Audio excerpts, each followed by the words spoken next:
칼날을 겨누는 위협 속에도 불법의 길을 묵묵히 걸어가. 불자라면 스스로 돌아보기를. 법 위에 목숨 걸다 도열스님. 길이 아니면 가지를 말라고 했다.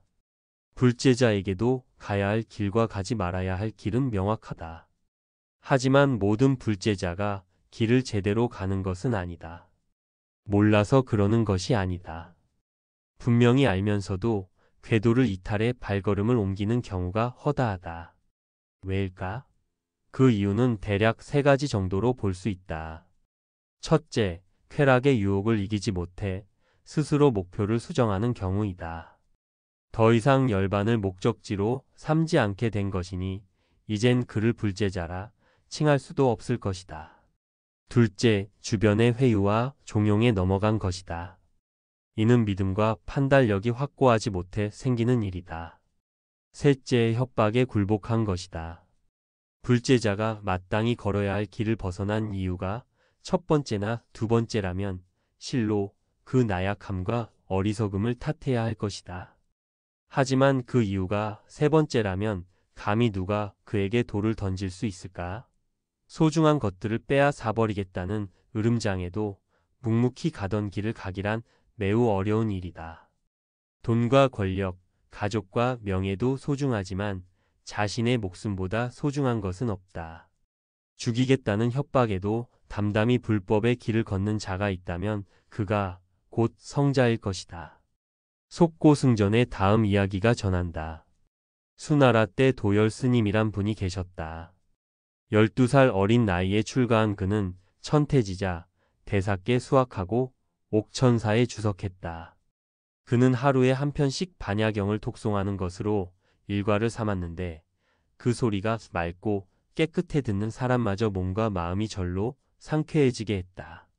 세상 모든 것이 꿈과 같고 환상과 같고 물거품과 같고 그림자와 같다는 부처님의 말씀을 항상 되새긴 그는 욕심내는 법 없이 분노하는 법 없이 가난하게 또 자비롭게 살아갔다.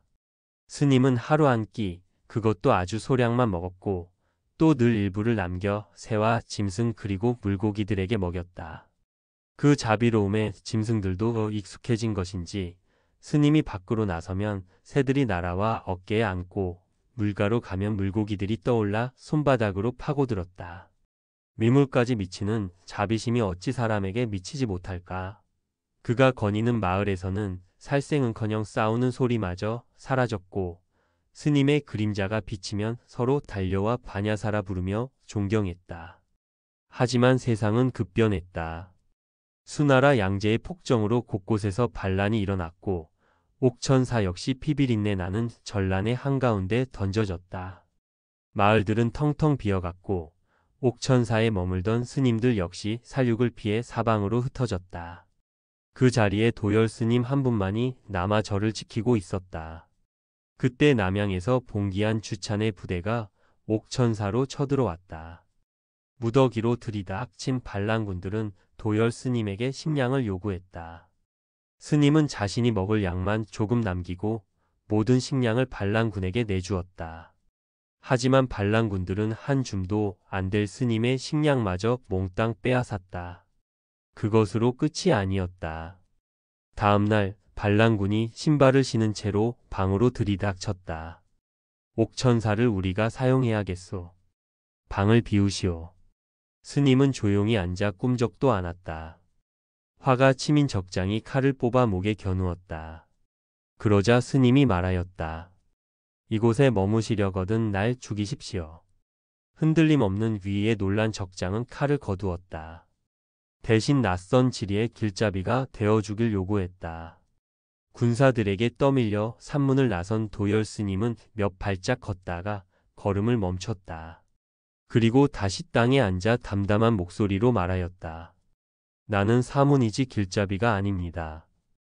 헛개비처럼 부질없는 이 몸을 당신들 칼에 맡길 테니 마음대로 하십시오. 다행히 적장은 그 고상함을 높이사 도열 스님을 풀어주었다고 한다. 칼날을 겨누는 위협 속에서도 도열 스님은 부처님께서 가르쳐 주신 길을 묵묵히 걸어갔다. 우리는 어떤가? 불자라 자칭한다면 돌아봐야 할 것이다. 목숨은커녕 혹시 작은 이익을 잃을까 두려워 불법의 길을 포기하고 있지는 않은가? 수아항마상 부처님 마왕을 항복시키시다. 부처님은 머나먼 과거세부터 한량없는 세월을 성근 공덕을 쌓아왔기에 악마의 군대를 물리치고 깨달음을 얻을 수 있다고 말하였다. 그러자 마왕 파수는 그것을 누가 증명할 수 있는지 말해보라고 외쳤다. 수행자 고타마는 오른손을 내밀어 땅을 가리키며 이 땅은 능히 일체의 물건을 내어 차별이 없이 평등한 행을 하도다.